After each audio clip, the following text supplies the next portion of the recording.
Good afternoon, everybody who's joining us from the United States. Good morning if you're in California. Good evening if you're in Europe or elsewhere. Thanks so much for joining us today. My name is Joshua Tucker. I am the director of the Jordan Center for the Advanced Study of Russia at NYU, and it's my great pleasure to welcome all of you in the audience to join us today for our panel thinking about the implications of sanctions and the sanctions that have been instituted in the course of this war and the sanctions that have been implemented against Russia following the Russian invasion of Ukraine.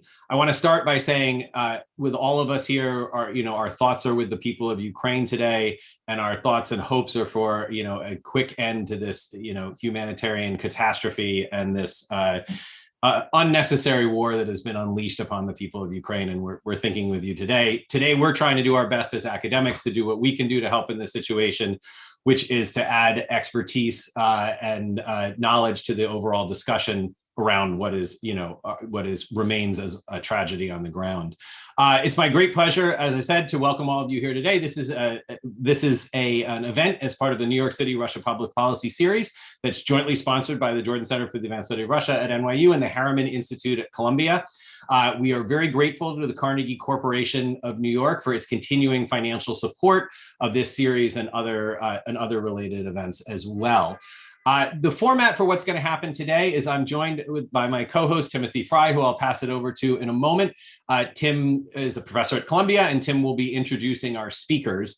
Tim and I then have prepared some opening questions for each of the speakers. We'll start them off each with an opening question, and then we'll open up the floor to more general question and answer. We're in a webinar format, which means that if you want to ask questions, I think most of you are probably aware of this by now, but you use the Q&A button at the bottom of your screen. You can then ask a question there. You can direct it to a particular panelist, or you can just leave the question. Tim and I will then be monitoring the Q&A, and we will be selecting questions from the Q&A and posing it to the panelists. We will stop at 1:30 p.m. We're good to go for 90 minutes here today. I'm unbelievably, extremely grateful to our panelists. There has been, tremendous demands on everybody's time, and we're grateful to have them here with us today. So I'm going to turn it over to Tim to do the introductions. And just to note, you can submit the questions for the Q&A at any time. That's one nice thing about the Q&A function. If the speaker says something, it jots something in your memory, put the question in there. We won't interrupt them, but we will see that during the remainder of the time for the Q&A. So Tim? Great, thanks, Josh. That was a terrific introduction. And I think you expressed your enthusiasm and excitement for this panel, and I share that. We really have a terrific group here. We have very detailed bios in the chat. But I just want to very briefly highlight a couple of points for the speakers just to help orient the discussion. And we really do have an all-star panel. I know there's been a lot of panels on Ukraine, a lot of panels on sanctions, but I'd put this foursome up against any other panel that we've seen out there. We have Richard Nephew from Columbia's Global Center on Energy Policy, formerly held high positions advising the Obama administration, the Biden-Harris administration on sanctions policy, and is the author of a terrific book, The Art of Sanctions, A View from the Field. We have Emily Holland, who's an assistant professor at the U.S. Naval War College, also a PhD from the Columbia Political Science Department. So that's automatic credibility. And she's an expert on Russian energy policy and has written a lot on how energy gets used as a foreign policy weapon. Obviously, very relevant question. Maria Shagina is a postdoctoral fellow at the University of Zurich, and she's affiliated with the Geneva International Sanctions Expert and has really deep expertise not only about sanctions, but also about the Russian economy. And Sergei Guriev, professor of economics at Sciences Po, who has a terrific book out with Dan Treisman called The Spin Dictators. Excellent. The changing face of tyranny in the 21st century. And I highly recommend it. I've read it in draft form, and I will be assigning it to my students next year, which I think is the best advertisement a professor can give. Sergei's also involved in a group called TrueRussia.org, which is raising funds for people who've had to flee from Ukraine, along with Boris Akunin and Mikhail Baryshnikov, among a group of other prominent Russians. And this has been a terrific effort that's already raised almost $1 million. So we really encourage you to check out that website as well. Okay, so let me start with the first question to Richard Nephew. We all see the sanctions process from the outside. You've seen it from the inside. And I want to ask a little bit about what factors do you weigh when you're giving advice about who should be sanctioned and who should not be sanctioned? And why are some individuals sanctioned, but their companies not sanctioned? We see that from the outside and we speculate. Maybe it has something to do with the markets. Maybe it has something to do with, their position in Russia. Can you give us some sense of how targets get chosen? Great. Thanks very much for having me, and appreciate the opportunity to talk with all of you guys and to join this panel. So I'm tempted to just say the answer is personal animosity, and that's all it is. But there's an awful lot that goes into these decisions, not least the fact that they are legal acts, and it's worth sort of kind of underscoring that before we go too much further. The U.S. Sanctions process is pretty technical, pretty detailed, and evidence and fact based.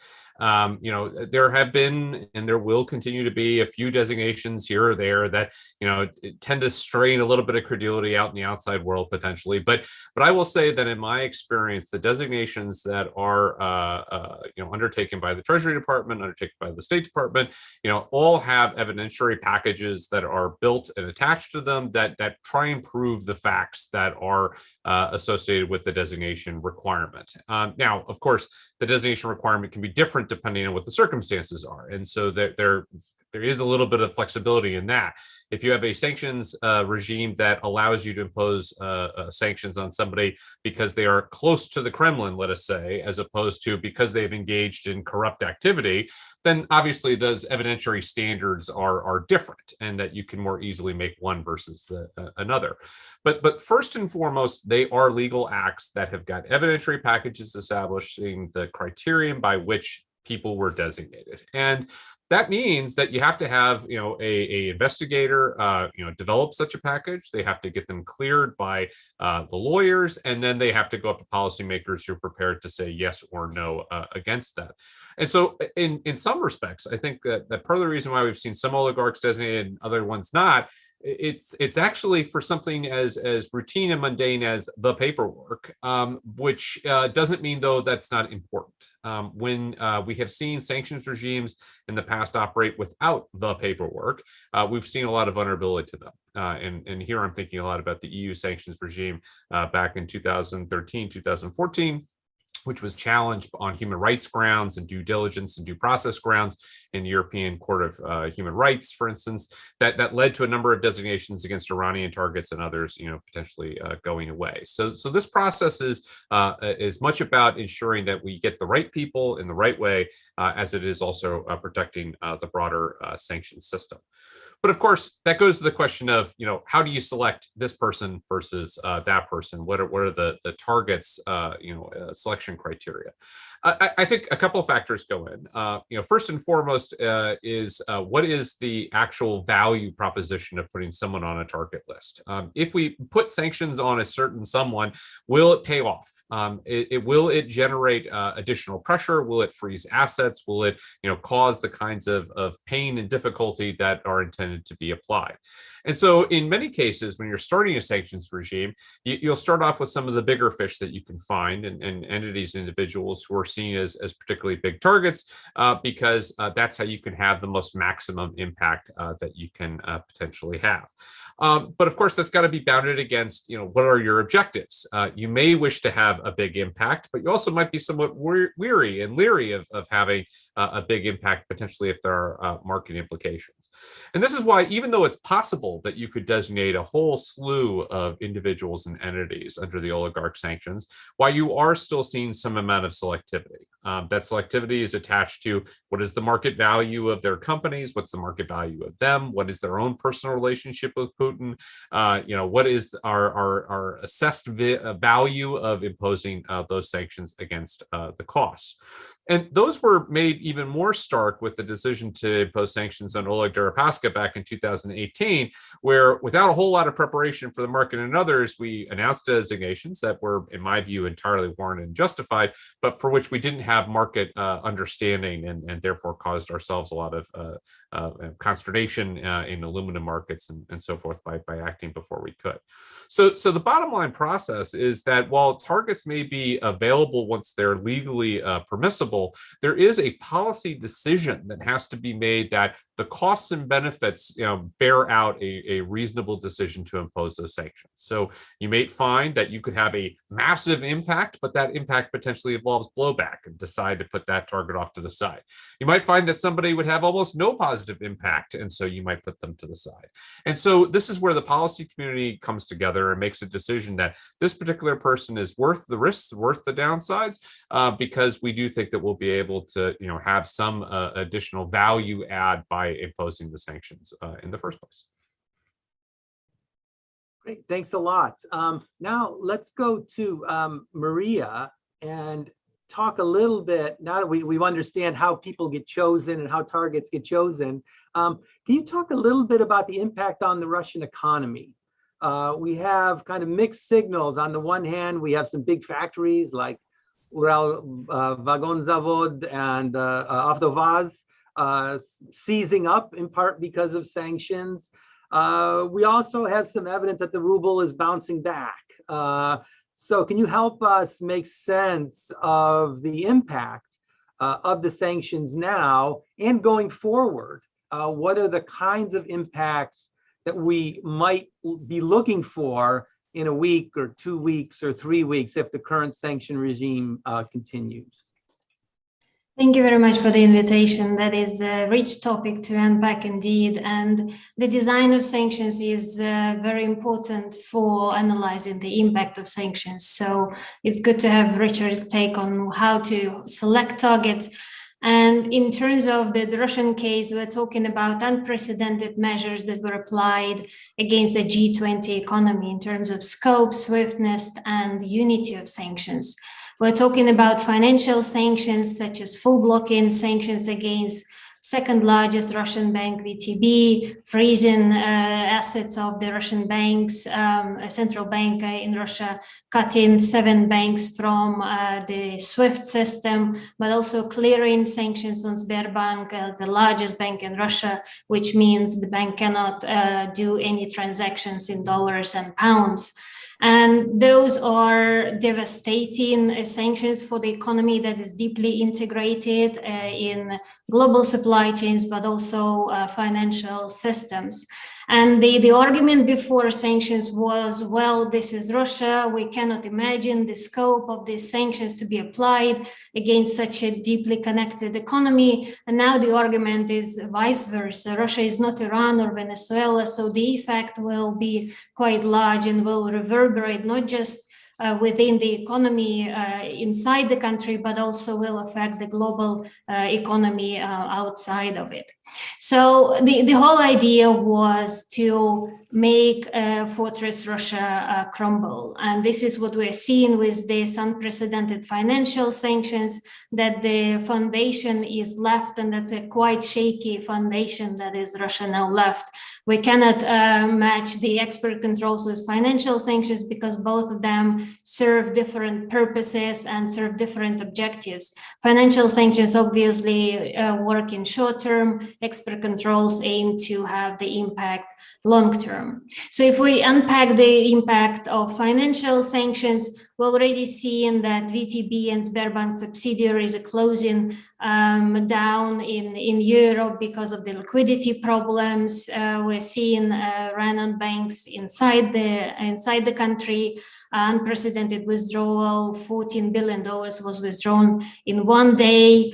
Russia has ownership of this $400 billion worth of dollars in frozen assets, but it doesn't have control it. And this option that was not expected by the Russian elites. Certain preparation was done to some financial sanctions, but this was something unexpected. And we heard from Lavrov today that this was not calculated.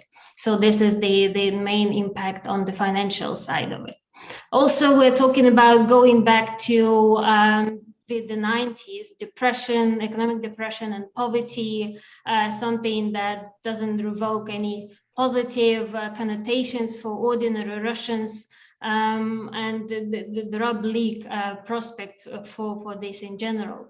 The Russian state is obviously ready to step in and to bail out or spend this hardly accumulated windfall from export of hydrocarbons to save the economy, but we're not talking about investing in economic development, in human resources, and this is the bleak prospects. To unpack a little bit on export controls on the other side of sanctions that is part of this package, those are long-term serve long-term objectives. They aim to deny access to high-tech items, not just for military or dual-use items, but this time it was expanded to civilian industry as aerospace and maritime industry, and we already heard that some companies are facing problems with supplies of electronic items or chip items.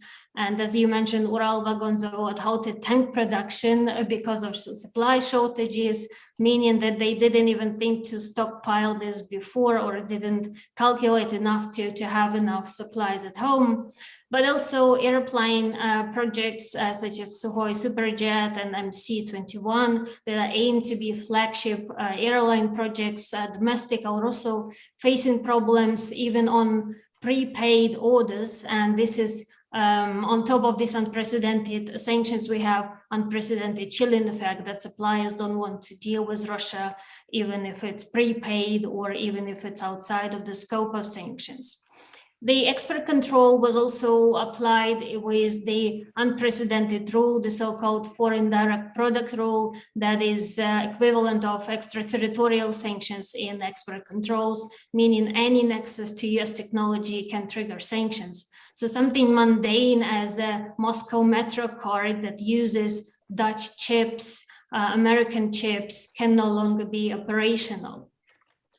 Also, export controls were applied on energy technology, and this goes to the core of the Russian state, that the revenue generating sector. So this will also have devastating impact, again combined with the withdrawal of the largest Western oil field service companies that usually provide this technology. So in the long term, we're talking about in the combination of financial sanctions, export controls, and the large-scale exodus of Western companies, we're talking about unprecedented decoupling of the Russian economy in terms of commercial ties, technological and financial ties. Thank you so much, Maria, for that. It's a lot to swallow in at once.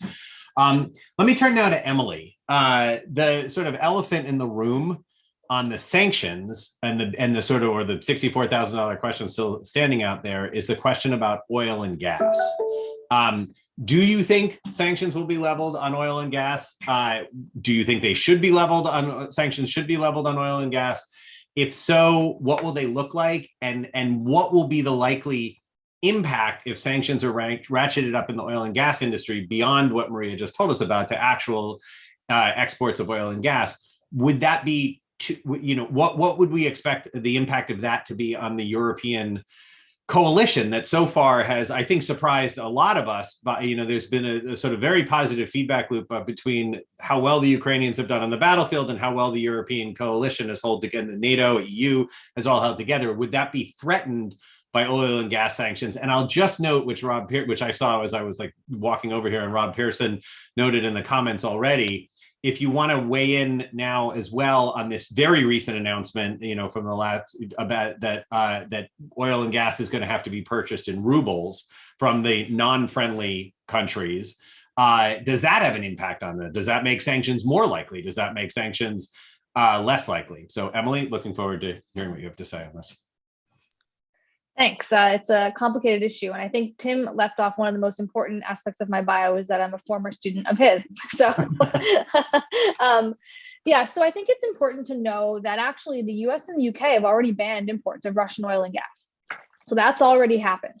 That's a relatively, let's say relatively sort of minor impact because, for the US is technically so-called energy independent in that it's a net exporter of energy. And so it only relies on Russian oil for about 3% of consumption. So that's not actually that big a deal. But that said, even in this situation, right, where the US is not that reliant on Russian energy, the US is still not insulated from shocks to the oil market. And we see this today with high gas prices, but consumers are already feeling sort of these large scale market reverberations. Now, Europe, on the other hand, is a completely different story. Europe thus far has not sanctioned oil and gas. And this is because Europe is just much more dependent on Russian energy than is pretty much anyone. They get about 40% of their daily consumption of natural gas from Russia and about a quarter of their oil imports, but this is not evenly distributed. So some European states are much more dependent on Russian oil imports than are others. And I think that's the case with gas as well. And so what we've seen in Europe, both traditionally and still today, is that Europe is split on sort of sanctioning Russian oil and gas. And this is not a new thing. These divisions have always been present in Europe because each of the European states have completely different energy needs, factor endowments, and energy security strategies. So as we've now seen sort of actual discussions on the table about whether to sanction Russian oil and gas in Europe, we're seeing some splits already. Germany and Netherlands announced that they are too dependent on Russian oil and gas and could not cut supplies tomorrow without sort of devastating economic impacts. And that is likely true. If they were to stop importing Russian oil and gas tomorrow, their economies would not function the same way as they are doing today. That is true. But that said, and as you noted, Russia's aggression in Ukraine has prompted a complete reevaluation of European energy security. For a long time, Europe was sort of preferring to do business as usual, to follow Germany's lead in terms of Ostpolitik, in terms of trying to maintain a commercialized basis of energy security, trying to maintain more or less normalized relationships with Russia. And we even saw this, survive post-Crimea, right? These same sorts of patterns of behavior.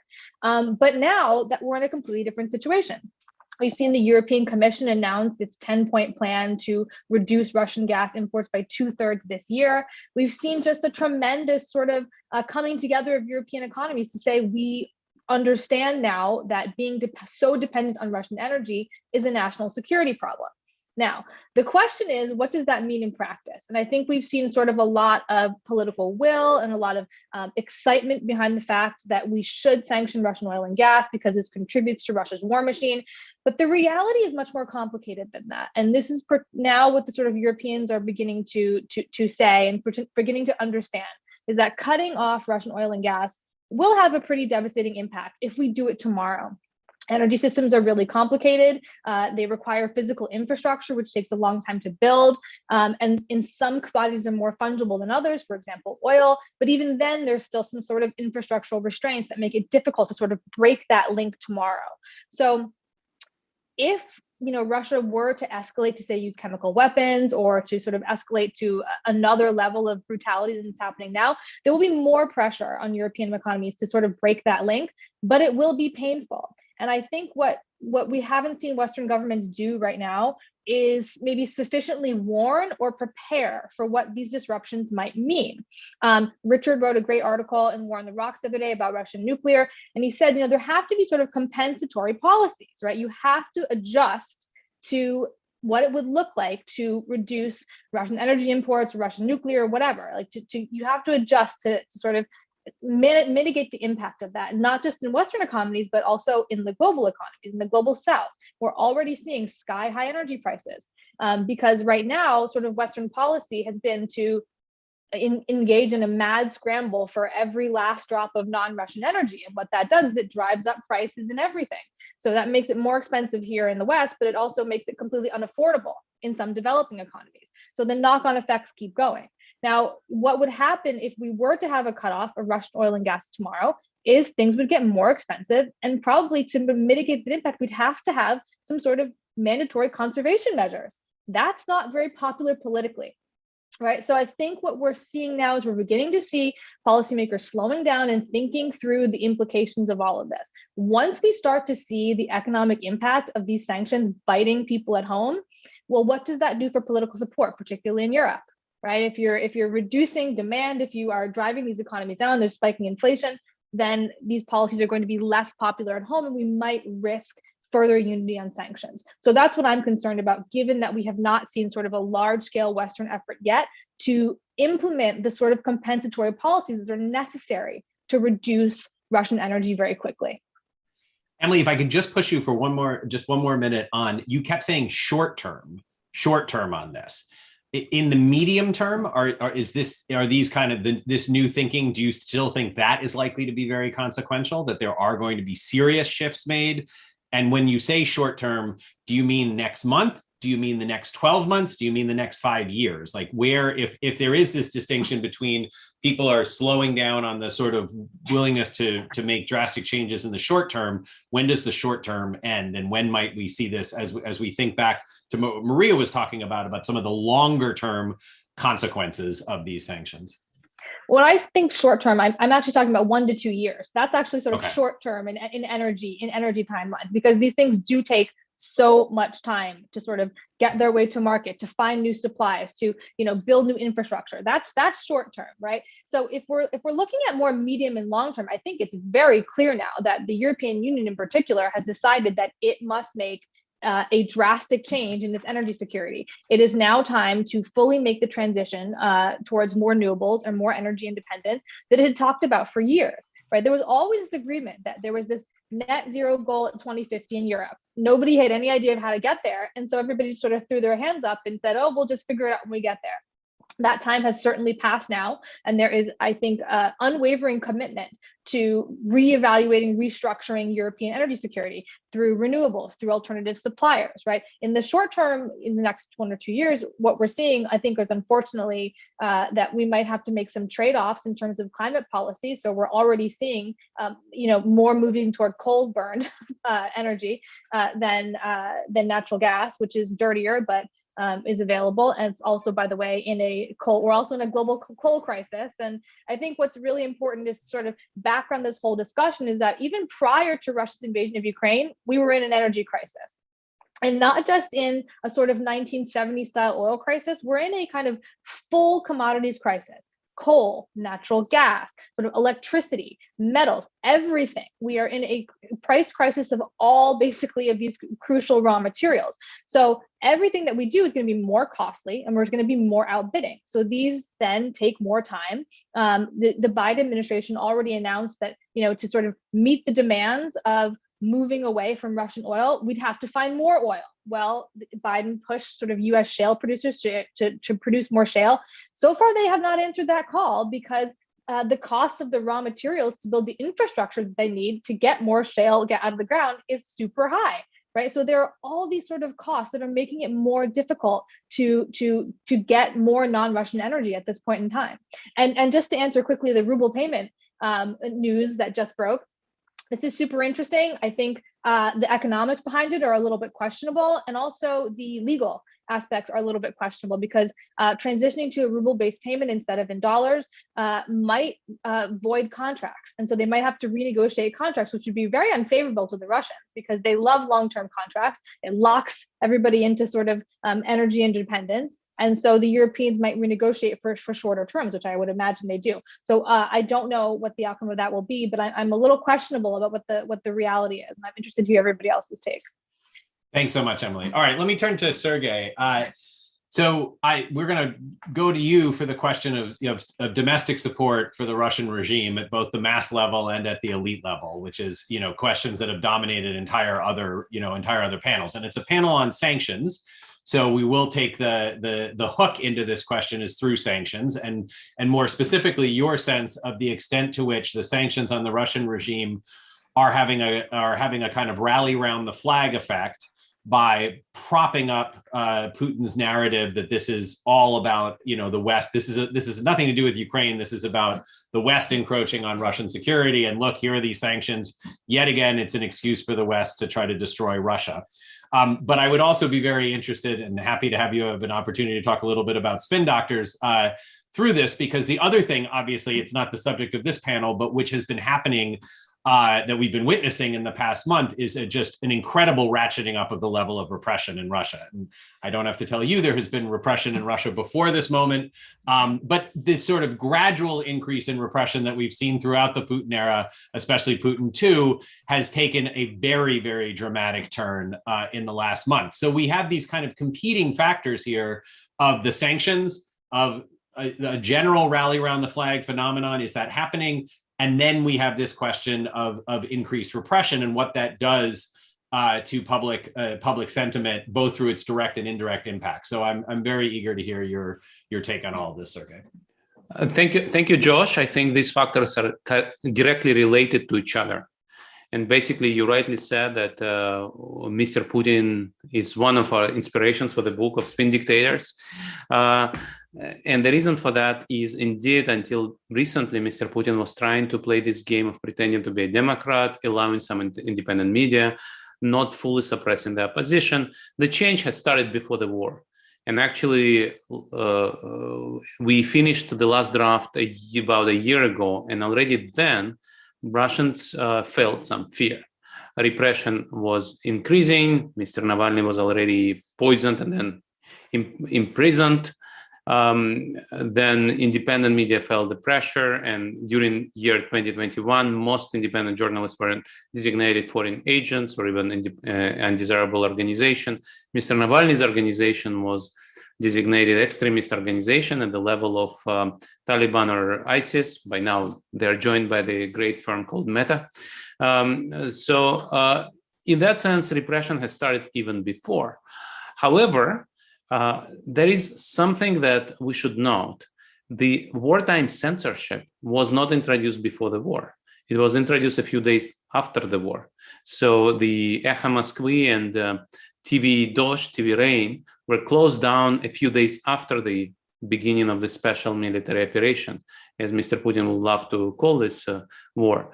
And the reason for that was probably Mr. Putin thought he would win this war in a few days, and he doesn't need to complete this shift from being a spin dictator to an old-style 20th century fear dictator based on real repression. And then he saw that things don't work out as well as he hoped, and that's where he saw that public opinion was shifting very quickly against the war. So we now have some evidence on that. Mr. Navalny's organization ran a number of polls in the first few days of the war, and that was not representative. They just asked online the Muscovites who are using the internet, so this is not a representative sample at all, but they saw among this group of people a really quick shift in public opinion rejecting the war. And so this is why just a few days after the war, Mr. Putin introduced this military censorship. Echo Moskvy and TV Rain closed down. Mr. Putin started to block social media as well. So by now, actually, Instagram, which was the biggest social media in Russia, is blocked. WhatsApp still exists. Interestingly, YouTube still functions. But overall, that is not a coincidence. Mr. Putin saw this war is unpopular. If this war went like annexation of Crimea, being short and victorious war without many military losses and also victims among Ukrainians, the situation might have been different. But it didn't work this way, and the scholars of autocrats will know that autocrats suffer from not having adequate feedback and information. They suppress dissent, they suppress public debate, and so sometimes they're just surrounded by yes men, and sometimes they are not able to unravel this misinformation and just believe that their army is the best one and Ukrainians love Mr. Putin, and this war would be quick and bloodless, like annexation of Crimea. So I think that was a great miscalculation. And then afterwards, Mr. Putin understood he needs to shift. And now this shift is actually very interesting because repression's increased, but what Russians really think is a different question. I'm involved myself in this work, and maybe in a couple of months I'll tell you more. But if you actually look at surveys and polls right now, they give you all kinds of numbers depending on whether it's a poll survey, phone survey, or it's an online survey or face-to-face survey. Because of this anti-fake law, which is a wartime censorship law, people may be scared to say, I don't support war if somebody calls them. And so the response rate has dropped a lot. So whenever you look at independent activists trying to commission surveys, you see that some of them actually report 5% response rate in the phone survey. So what the 95% of Russians think, we don't know. And even among those 5% who actually agree to respond, we still have a third of Russians who bravely say, yeah, we reject the war. We don't see rallies which support the war without administrative support for the rallies. So we don't really know. Yet propaganda is there. There is no alternative point of view. And I'm pretty sure there is a substantial part of Russian society which is supporting the war. Now, your question whether ordinary Russians and the elites are happy or not, nobody's happy. So elites have lost everything. And that applies to middle class, but also very rich Russians. And ordinary Russians are now being squeezed beyond their belief. They still don't connect the dots exactly because of the propaganda. They still don't understand how geopolitics is connected to macroeconomics and how macroeconomics is connected to the price of sugar and bread and office paper. And yet this message will arrive at some point. But many people who now are just above poverty line will now see that their incomes are below poverty line simply because the price of food and medicines is going up. And just official numbers of inflation is 2% per week. Whenever we talk about gas prices in the US and inflation out of control in Europe, we usually talk additional 2 percentage points a year. But here we see a completely different scale. So situations is difficult, but again, Mr. Putin has been thinking about that and has built a political machine which works in the way that even if oligarchs are unhappy, it's hard for them to organize themselves. If ordinary Russians are unhappy, it's very hard for them to channel this unhappiness into political change. And middle class understands that they are next in line and they just leave the country. So we don't know how many Russians have left the country. Some people would say 200,000, some people would say 500,000. We don't really have data on this, but government itself just said that 70,000 IT specialists left Russia, which is a huge, huge shock. So these things are completely unclear. I think we do know that nobody's happy. We don't know whether it is going to result in a political change. And I think the game changer is oil embargo by Europe. So Emily was talking about this, about short-term versus medium-term. I think a lot of things which we thought is impossible is now completely possible. And so many European capitals now seriously consider various timelines for introducing embargo, various ways of introducing graduated taxes on Russian gas. So you don't stop importing gas, but you just tax it. You introduce a tariff, and this tariff would gradually increase as long as the war is not stopped. The private sector has already introduced its own sanctions. So not just Shell and BP stopped buying Russian oil. Total has stopped buying Russian oil.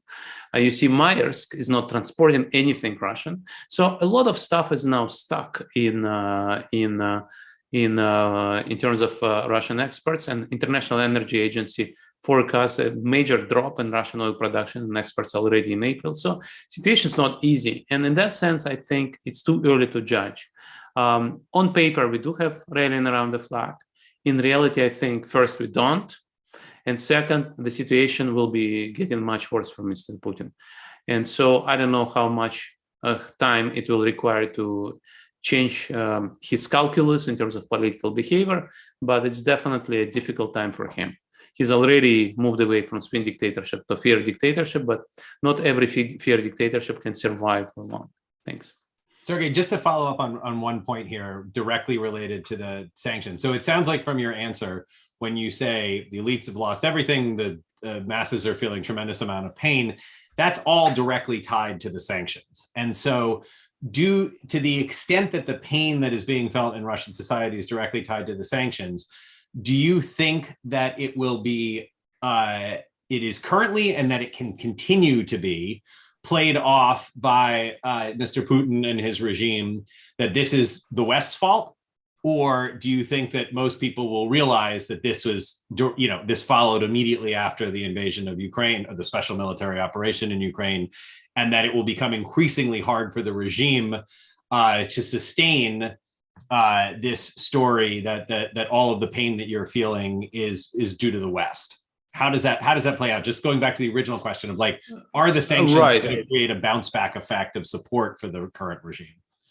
So the narrative is exactly this, as you rightly said. This is the West's fault. The West's fault. Russia is standing up for our friends in Ukraine, and America wants to Nazify Ukraine, and we stand up to them, and then they introduce sanctions. So this is the West's fault. That's the narrative. But there are also questions. Okay, you decided to go to war with Ukraine, and you didn't prepare the economy to stand up to sanctions like this.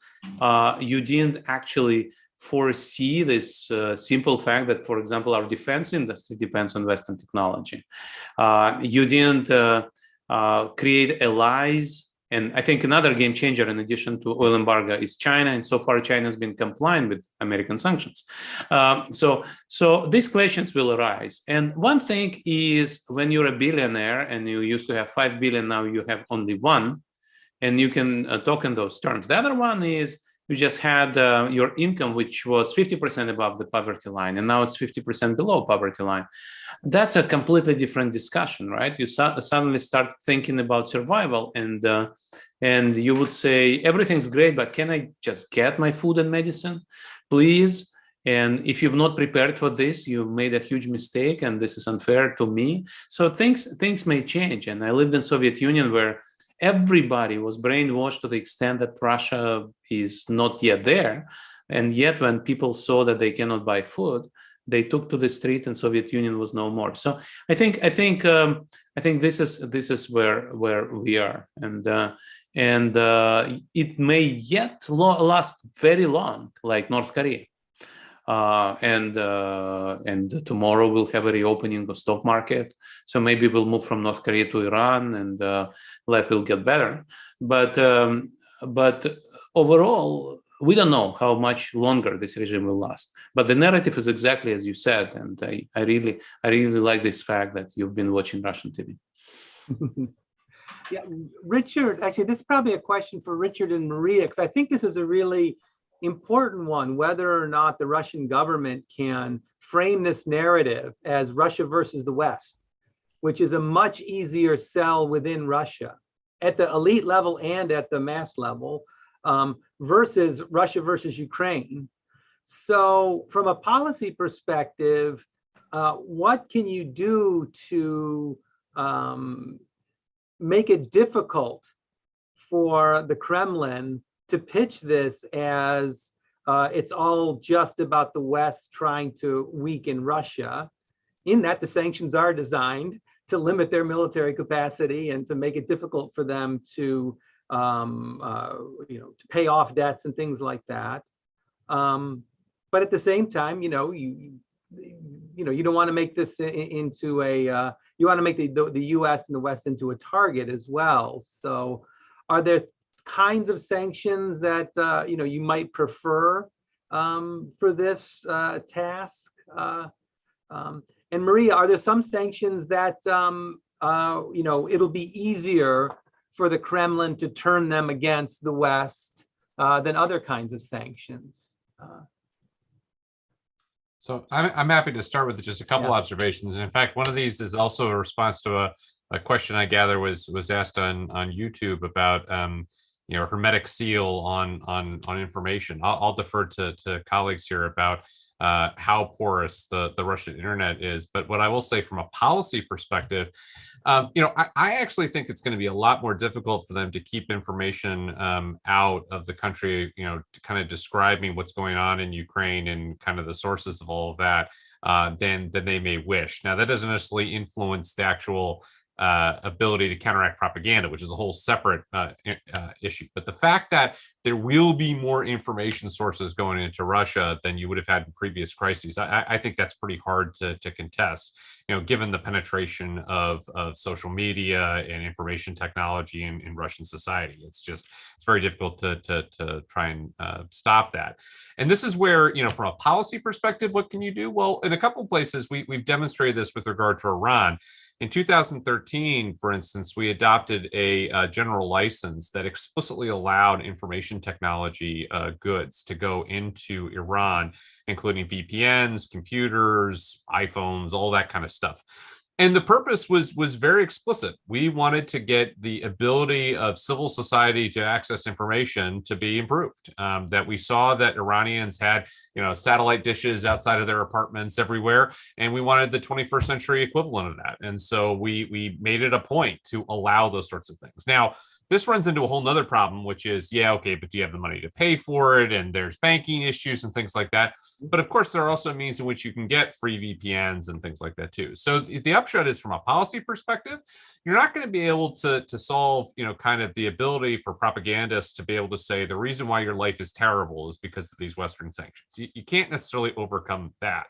But you are, I think, able, by allowing for communications and other such things, and then by supporting things like Radio for Europe and the BBC's got shortwave going into Ukraine and other places. You can support ways at least putting it out there and getting the information accessible, so that people who are prepared to ask those questions are going to be in a position to get some of those answers and to be able to process that information.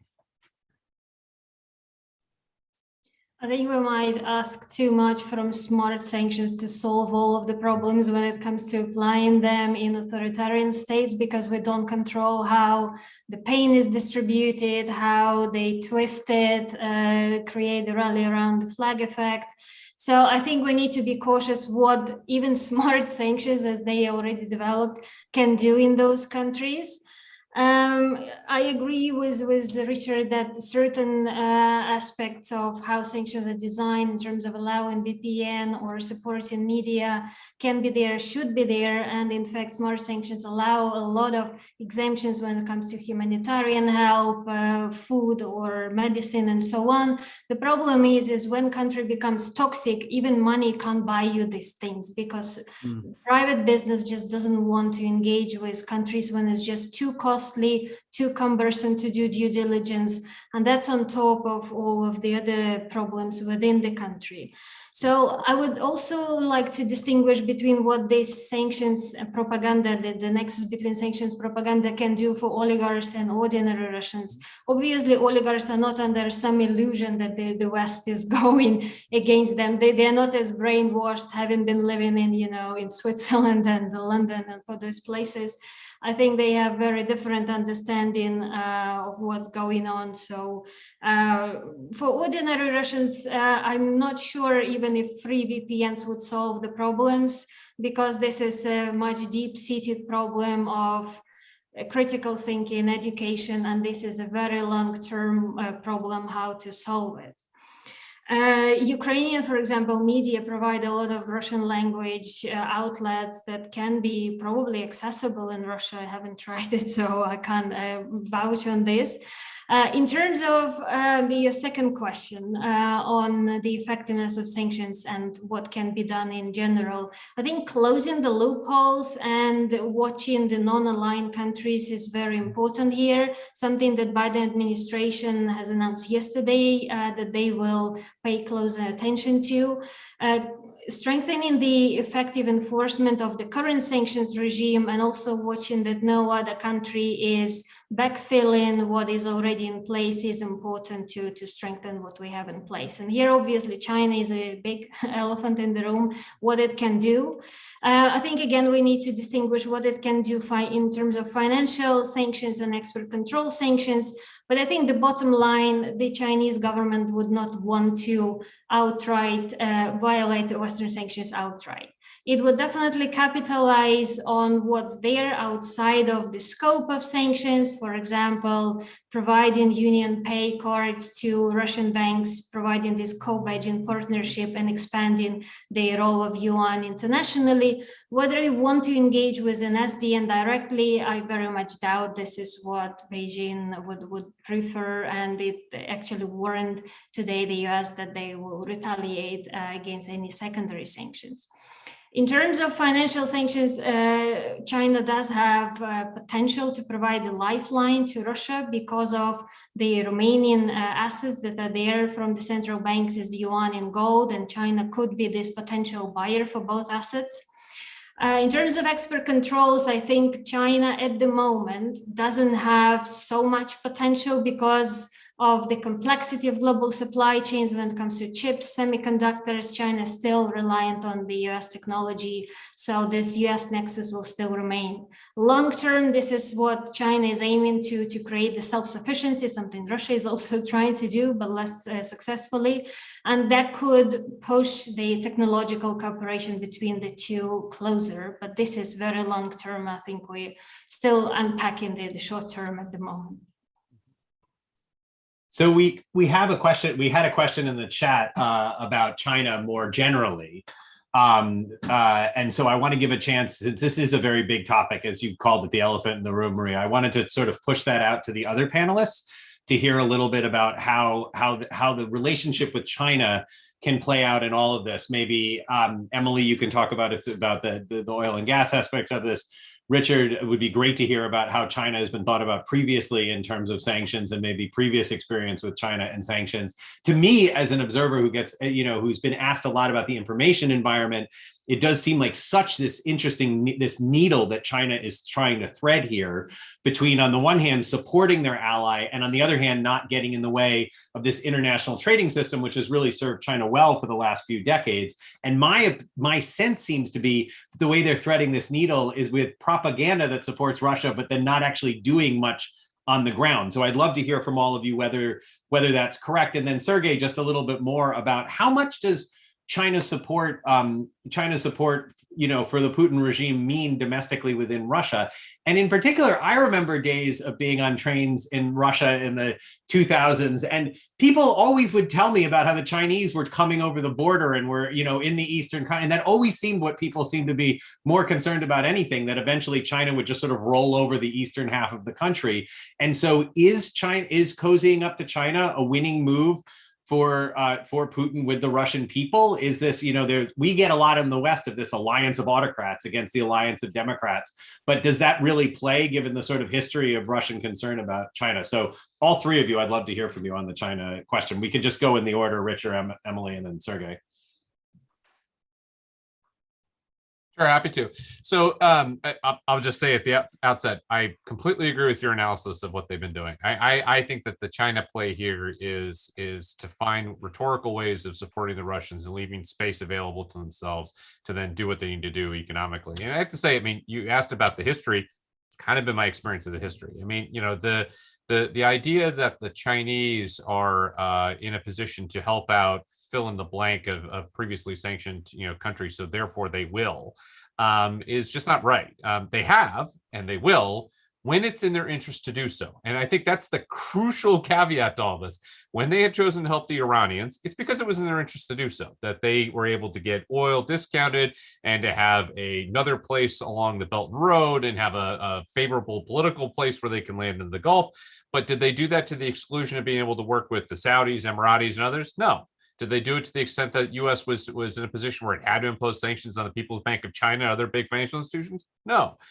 When they had an opportunity to retaliate to some U.S. sanctions that were imposed on key targets, did they? No. And it's because they are trying to thread a number of different needles where they are getting advantage from having been willing and able to do business with some who others aren't, but not so much so that it gets them exposed. And this is in part because while there is obviously a huge amount of state intervention and state leadership here, I've also perceived that companies there are also in a position to make kind of common sense adjustments for what makes sense for their business. And that while they are told what they can and cannot do, certainly more than in other economies, there is still a space for, does this company wish to actually expose itself to these potential currents? In some cases, the answer is no, so then they don't.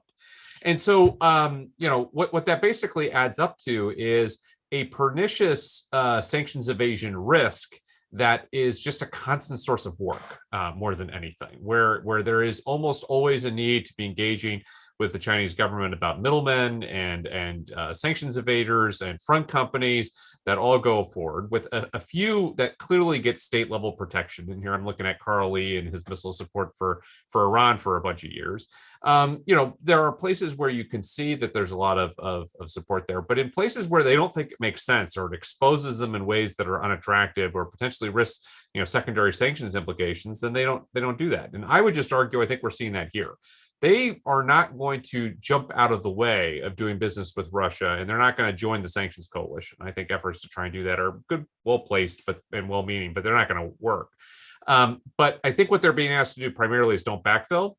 And that's a space that they seem kind of comfortable with until they see what's going on. Now, if this is a frozen conflict and we're still having this conversation 2 years from now, we may be having a different discussion. But I think right now, they're going to be cautious. They're going to be conservative, and they're going to, always look out for number one. And number one right now is rhetorical support for the Russians, but not a whole lot of having their backs unless they really, really feel like they need to. Emily, on the oil and gas thing, I mean, how much, just to get out there, how much of the sort of lack of sales that Russia is now going to be making to the West can be picked up by China in terms of the infrastructure that's available? And my understanding is, and you can correct me if I'm wrong, that after Crimea, we saw the Chinese take advantage of the Russians in negotiating energy and gas contracts. So how much is it going to cost the Russians, even if they are able to do this in terms of, and combining those two things? So how much can China really cushion the blow? And then to Richard's point, will they, in terms of the energy markets? Yeah, I think that's a really important thing to note, is that, actually the area in which China and Russia cooperation is the most advanced is in energy, right? This is a sort of the deepest economic ties. And in part, this is a consequence of Crimea, because, we did have a sanctions regime against Russia in the wake of Crimea that specifically targeted investments in Russian energy sectors in sort of exploration and capital. Right. So what we saw was post-Crimea, Russia having to turn for China for a lot of capital investments for exploration or for sort of Arctic exploration. And so we saw increased cooperation there. But as you say, Russia and China have not always had the easiest energy relationship. Even prior to Crimea, when they were negotiating their Power of Siberia pipeline, which is a natural gas pipeline that links Russia directly to China, the Russians were always quite disappointed with the prices that they were getting from the Chinese. And I had spoken to a lot of Gazprom representatives. In fact, the chief contract negotiator who spoke to me privately and said, we just had these sort of different visions for what the prices were going to be, and the Chinese just refused to play ball. And Russia was really forced to accept a much less sort of gas contract pricing for that than they wanted to. So they were very disappointed in that. So the relationship is complicated to begin with. Now, in terms of what they can take, so it's funny, we think of oil as like the most fungible and brutal commodity, but in fact, oil is held hostage to infrastructure as well. So for example, if the Europe decides to stop buying Russian oil, well, a lot of that actually comes through pipelines, right? So if they cut off those pipelines, that's equivalent to removing about 10% of global supply. That's enormous. And that's supply that cannot go somewhere else. That's, from point fixed infrastructure from the ground in Russia to Europe. So you can't take those volumes and send them elsewhere. So already that's removing a huge chunk of just world marketable oil, which will send the markets going crazy.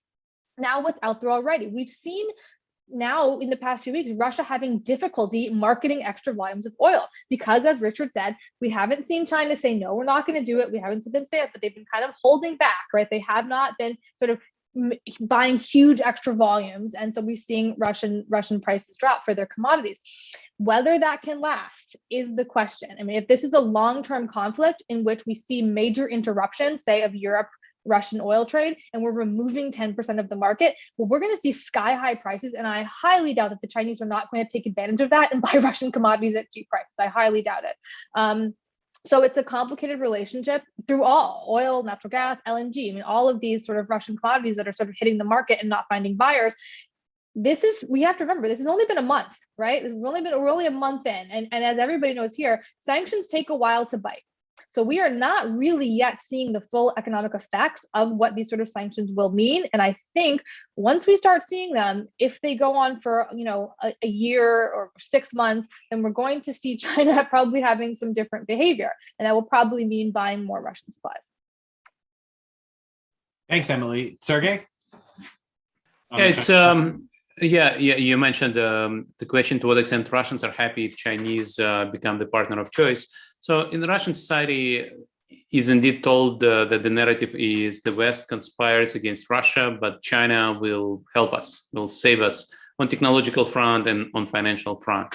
And indeed, for many years, Russia was afraid that China would pretty much take chunks of land from Russia and so on and so forth. Situation has changed in the sense that Chinese have become very important tourists. Well, not during COVID, but before COVID, Chinese tourism has become a very important source of revenue, but also opportunity to know Chinese people. So situation is somewhat different from what it used to be 10 years ago or 20 years ago. However, it is also very clear that China is a very tough negotiator. As Emily said, everybody knows that China will not overpay a dime over what it could squeeze out of Russian partners. And that is something that Russian business people know, for example, right? So it's a complex question. I think the narrative is still there. When Russians understand that it really doesn't work because Chinese corporates and banks will not want to break secondary sanctions, well, there could be some workarounds, I guess, smaller Chinese companies that would play ball with Russia. But still, it's not going to be easy. So yes, that's the narrative. Reality will be different. On the other hand, as I said, this is going to be a very difficult year for Russians and for Russian economy. And just to follow up on Emily's point, the current forecasts of GDP collapse are, well, within Russia, people are allowed to say 8%. That's actually the official central bank's forecast, 8% recession in 2022, vis-a-vis plus 3% post-COVID recovery, which was the forecast before the war. And you also have forecasts like minus 11% by JP Morgan, minus 15% by Institute for International Finance. So that will be the worst recession since early 1990s. And in that sense, when it happens, people will really not be consoled by the fact that China is trying to help Russia. And on that point, let me end the answer to this question. Thanks. Great, thanks a lot. Sergey, I wanted to ask you and maybe Maria as well about, you recently wrote an op-ed that it's not just the strategic and tactical thing to do, but it's also the moral thing to do to stop buying Russian energy products. Can you talk a little bit about why you hold that position, whether you think such a ban could be adopted in Europe, and what would some of the drawbacks be to this? Right, Tim. I'm not a moral philosopher, so my argument was actually the opposite one. I said it's not only moral; it's also an economic argument. Yeah. So and again, as a Russian citizen, I'm not going to call for sanctions because that is punished by 5 or 10 years in jail. Luckily, Russia is being kicked out of Interpol. So anyway, one thing I would say is the debate in Europe is very strange. So you have top German economists running models and estimates and say the embargo will result in substantial costs, but these costs are not going to be catastrophic. The worst case scenario, Germany will have minus 3% GDP growth because of full embargo, but more likely one will be minus 1%. And you have several papers like this. Some of them are confidential, some of them are actually published. And then the other side, which is still being represented by German ministers, stands up and says, no, there will be catastrophic implications. There'll be mass poverty, I'm quoting, mass poverty in Germany. And these statements are backed by no models, no data, no estimations. So this debate, everything I know about economic policy making in Western countries eventually will be driven by evidence-based arguments. And so that's why it's going in this direction. Now, the economic argument for the embargo, we wrote this op-ed yesterday in Spiegel, but the working paper ungated version in English is available online, so you can find that on Twitter. So Oleg Itshoki, who's a top trade economist, a student of mine, I'm very proud. He's a professor now at UCLA. So we wrote with him this op-ed where we said it's not just moral, it's economic argument. Every additional week and month of this war already costs the West, the European economy, a lot without any embargo. So if embargo helps to stop this war sooner rather than later, European economies would actually save money, save a lot of money.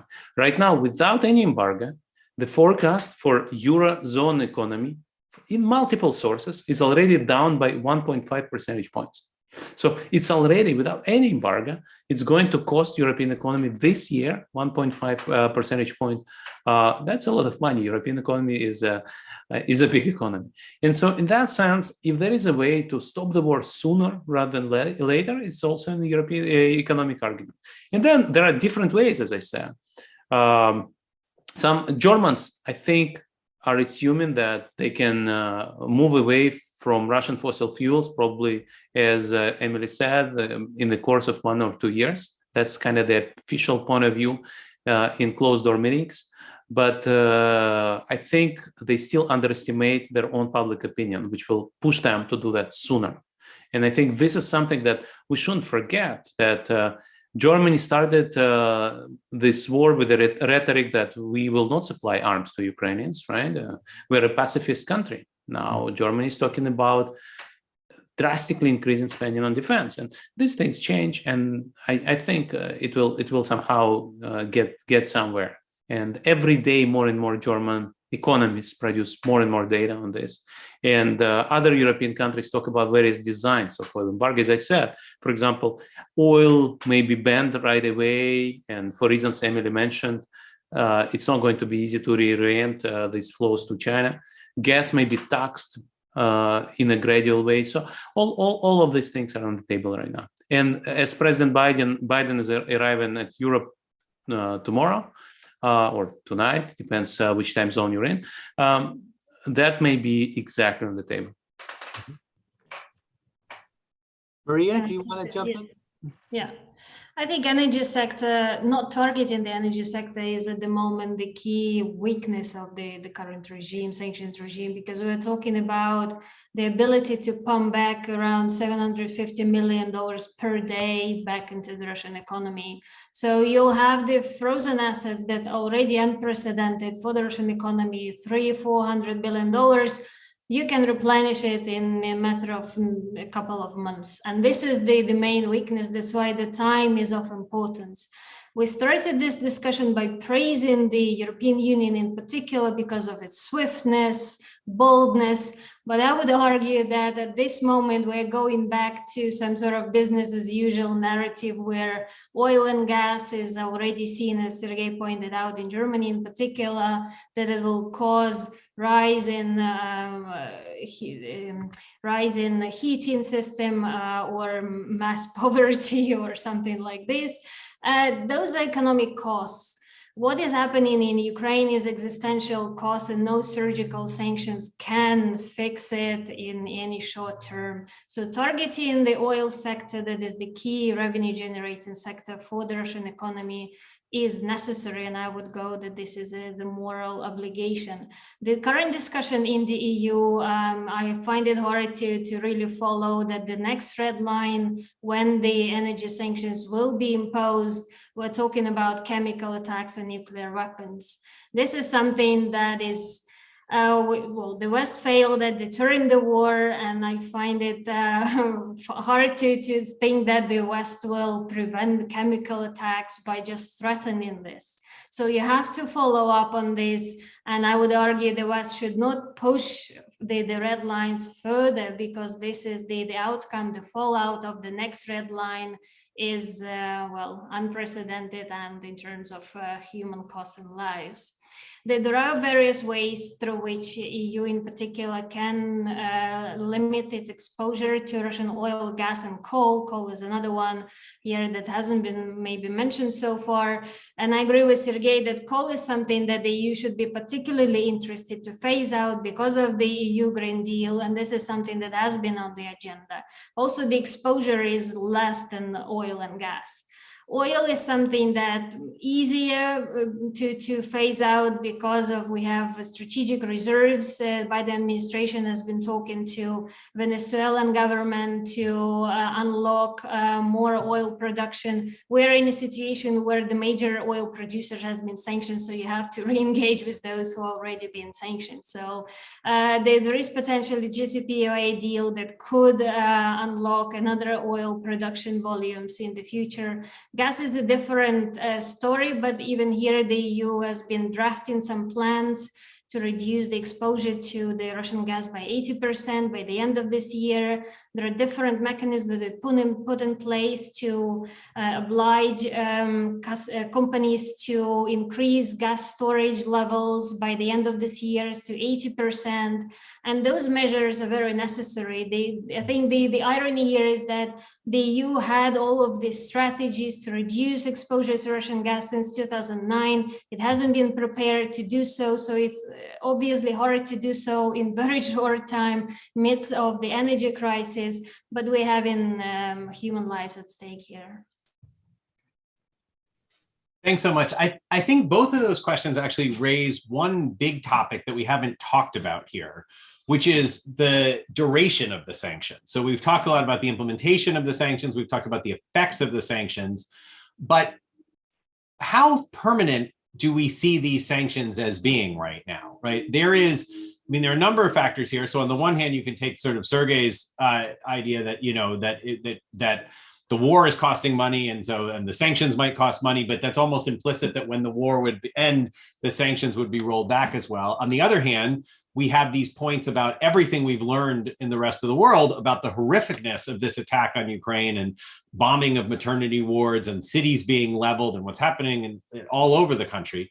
And so the question becomes, I guess the question I would really like to get an answer to here is, and I guess, and also on Emily's point about like how once you set things in motion, especially in oil and gas, it can be very hard to change those things afterwards. So I'd be interested in hearing from all of you about are these sanctions going to be part and parcel of the negotiation process? Can we imagine a situation where there's a negotiated deal on the ground between Russia and Ukraine, but the West is, either unwilling or not capable of sort of turning off the sanctions in the way that would be demanded as part of that negotiated settlement? Like, how do we think about the new regime we're in? Let's even imagining that the hostilities on the ground, there is a way to kind of bring them to a close. Maybe it's a frozen conflict situation, but something that looks very clearly the sanctions are not going away. If the situation we're in right now, troops on the ground, shelling continuing. But if we get past this into some sort of new situation on the ground, what happens to the sanctions? Maybe start with you, Richard, just about like, how does one go about unwinding sanctions? What's the process of it? But then I would be interested in hearing from any of the rest of you of what your thoughts are in this regard. Yeah, I mean, sanctions relief is tricky. You've identified a number of the issues there because there are both political, economic, business, and social reasons why it can be difficult to switch off sanctions. I mean, I'll say in terms of just maybe a process comment and then a substantive comment. In terms of process, is it possible to negotiate an agreement in which you outline what sanctions relief steps are going to take place and when they need to take place? Sure. I mean, we've done that a bunch of different times. If you're looking at the Iran deals, negotiating 2013, 2015, and then the mutual return to compliance with them that's being discussed, now. That ultimately was we get nuclear things in exchange for sanctions things. It's not analytically difficult to say we get military things in exchange for sanctions things. Those are things that you can do. And if you look at Libya in 2003, 2004, there was very clearly a sanctions relief element of getting Muammar Gaddafi to give up WMD and support for terrorism in exchange for sanctions relief as well. So, there are models that can be used here. And, I think that what I can imagine is if there were to be some kind of agreement reached between Ukraine and Russia, so long as it's and this is an awful term considering the nature of what's going on right now, an actual invasion, but a uncoerced agreement in that Zelensky is able to say with a straight face, I wish this hadn't happened, but given that where we are, I am okay with this agreement, and to have broad enough political support inside of the Ukrainian, public that he can say with a straight face, this is okay with us. Then I think it'd be hard for me to imagine the United States and partners not agreeing to add sanctions relief to that, because it almost certainly will be one of the primary demands that the Russians would make. Now, in terms of the substance of it, I think that you kind of put your finger right on where this comes down. If there were to be some kind of negotiation over the course of the next 2 or 3 weeks that generates some kind of outcome in 2 or 3 weeks, then it's relatively easy for me to see a not unreasonable sequence of sanctions relief steps, along with reciprocal military steps being taken by the Russians and the Ukrainians, starting with a ceasefire, then a removal of troops, and then a reestablishment of the border, statements of territorial integrity, those sorts of things. The longer this goes on, and especially if it becomes a frozen conflict with occupation, the harder it is to see sanctions coming off anytime soon, especially because there is so much extraordinary effort being put into finding alternative ways of doing oil and gas, alternative energy supplies, alternative ways of not having to deal with Russia to the extent you don't have to. And I think that the problem that Russia is going to find very soon is it made life very difficult for a lot of people, and it's going to be hard to reattract business for those people, especially if there are still uncertainties about the Russian government. And this is where questions about what the Russian government looks like are important too. It's not a regime change conflict right now. Does it kind of become that? Does it especially become that if you have more war crimes that are being committed? If you have chemical, nuclear weapons, God forbid, being used, makes it very difficult to imagine a deal with Putin's regime. So anyway, all those things make it very much more complicated. But I do want to come back just briefly to the issue of the private sector and how this all works. I think that the longer this also goes on, the harder, even if there is a structured deal, for us to imagine the private sector getting back into Russia anytime soon. I can say from the Iran experience, but we can also see it from Myanmar, we can see it from Libya, that sanctioned jurisdictions are hard places for people to get back into, especially if there are political uncertainties. The risk departments of various multilateral companies and banks don't want to touch some of these places because they're just too tricky.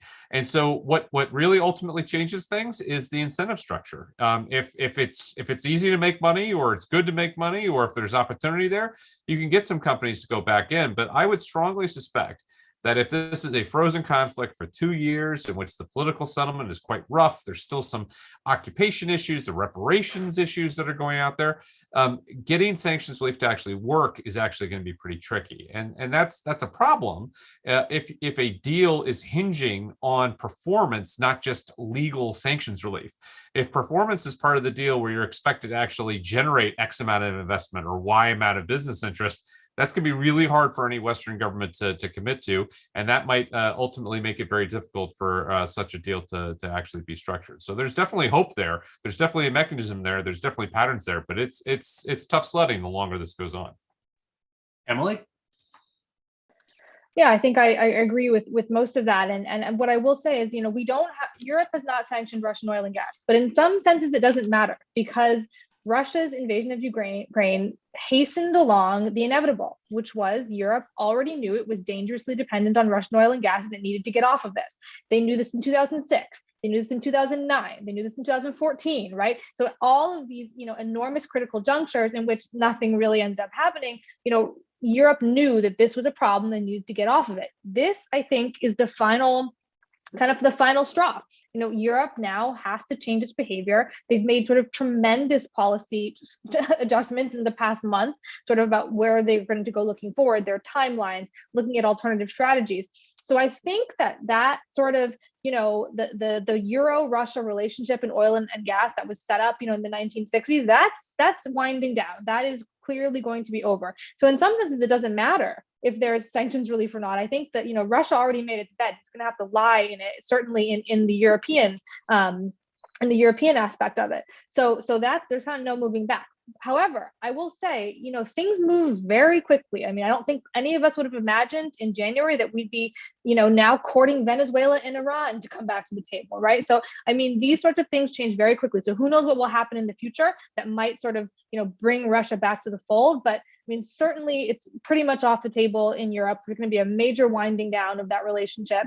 And as Richard said, the self-sanctioning is real. I mean, Russian assets are toxic, and the companies are going to have a really hard time sort of, withstanding the reputational effects of doing deals with Russia anymore. That's going to take a long time. Russia has made a very bad name for itself.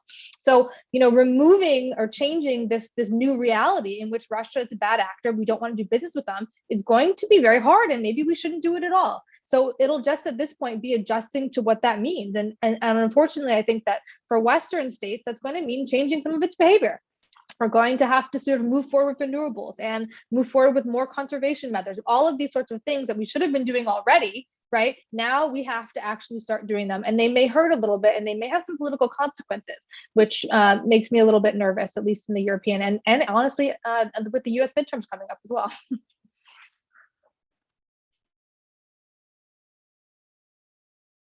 It's nice to know. It's nice to know that at least there's one potential upside from this horrific situation that we found ourselves in, that maybe countries and companies will start taking their commitments to green technology and energy renewal seriously. It's taken a month for me to find one upside, but I guess maybe there's one there. I wanted to. This is a great panel because each of you bring like slightly different strengths. And I just want to ask each of you, what are the things you're looking at over the next 2 or 3 weeks? So Richard, kind of what sanctions should we expect to be put into place? And Maria, like what economic indicators should we be paying attention to? And Emily, in the oil and gas sector and the energy sector, what should we be paying attention to? And Sergey, briefly in in domestic politics in Russia, it's harder for Putin to read what's going on in Russia, given the repression and this massive propaganda and disinformation. It's also, harder for us. So what are the kinds of things that you're looking at? So we have a little under 10 minutes. So if you could, be a little bit briefer. But Richard, can you start? Sure, and I'll be pretty quick. So I'll just say, I think I'm looking at two areas in particular. One is additional effort to go after what I call the tendons of the international financial system. So the insurance services, transportation services, other financial services that allow for business to get done. I think all those sorts of things are going to be on the table for additional sanctions, because while they've gone after banking, while they've gone after some aspects of energy and whatnot, it's actually not something that they've really targeted thus far. And it's a place where there are alternatives. There are other people that can provide some of these things, but it's very difficult for Russia to conduct business without them. And so I think going after those and kind of closing the door too on some of the decisions that I think somebody mentioned Maersk has already made and some of these insurance companies have already made, that's a relatively easy lift. The second thing I'll say is counter sanctions evasion. And I actually think Jake Sullivan may have mentioned this yesterday, or I think I saw it recently, that might be one of the efforts that they bring to Europe tomorrow when the president arrives, is how are we going to help counter evasion? That's a good reason. It's a good thing to do for two reasons. One, countering evasion and countering backfill is how you keep your sanctions cohesion, which is critical in this space. But also, it's not talked about a lot, but it's how sanctions work. You announce these things with great fanfare, but the actual only way in which you make this happen is if you have people looking at intelligence and talking to one another about what they see. And so those kinds of efforts and mutual cooperation of the sanctioners on countering evasion and smuggling, that's I think what you'll see as well. Great, thanks. Maria? Fully agree with Richard's points to look further, to pay attention to, but I want to go back to the previous question. This is something I think we should be looking closer, how negotiations will evolve and how it potentially can link to lifting of sanctions. And here the political and military dimension are very closely intertwined in terms of whether Ukraine is military supported, whether it's bolstered, its stance is bolstered to have stronger stance vis-a-vis Russia, whether Russian military is advancing or whether it's where it is right now, not really progressing. And this will impact Ukraine's position in negotiations. And that brings us to what type of sanctions Russia can push for to lift. And also it goes back to what type of negotiations, the outcome, the end game of this. Is it a quick ceasefire? Is it easy to sustain if we couldn't even sustain a ceasefire along Donetsk and Luhansk regions? Is it even conceivable to think about ceasefire in the whole country? I very much doubt about this. So this discussion about conditionality of sanctions is very much important. It's emerging. Blinken mentioned it last week, that this is something they are not just causing, sanctions pain for the sake of the sanctions pain, but we need to create some sort of conditionality. And how it's created, again, very much dependent on the interaction between political and military dimension. That means that various options are on the table. Ceasefire can be linked to lifting lighter sanctions. I mean, we're talking about unprecedented sanctions, but even within this pool, there are lighter sanctions. But I would caution to lift something very heavy as central bank sanctions versus ceasefire. This is something, maximum pain sanctions should not be lifted for something meaningless as a ceasefire. So we have to create some sort of meaningful conditionality. Perhaps be careful how incremental we go, because anything incremental doesn't really work with Russia, because it will just bolster its position further and push for other demands. So this is something that I will be looking for in the next 2 or 3 weeks. Great, Emily? Very quickly, will Europe decide to sanction Russian oil and gas? This is not this is $65,000 question, it's a $60 billion question, right? I mean, this is the question. We don't know. As people mentioned, it looks like perhaps there's some wavering right now in terms of Europe preferring to maybe go back to business as usual because they see, the potential contraction of the European economy. That's regardless of a sanction, an embargo on Russian oil and gas. So we really have to see. And there's some very political sort of context going on behind the scenes now. We have Viktor Orban's election coming up in 2 weeks, the Hungarian PM. We have Emmanuel Macron's election. So all of these re-election campaigns are going to color outcomes in how European countries are supportive of sanctioning Russian oil and gas. So it's a complicated question, but one that we should be definitely looking at. Great. Sergey? Thanks. I would say that the two main game changers are outside of Russia, which is indeed oil embargo in Europe and China. And I think these are the two game changers. If there is a fiscal problem for Mr. Putin, he suddenly sees no light in the end of the tunnel in terms of his ability to keep paying for the war and for repression back home.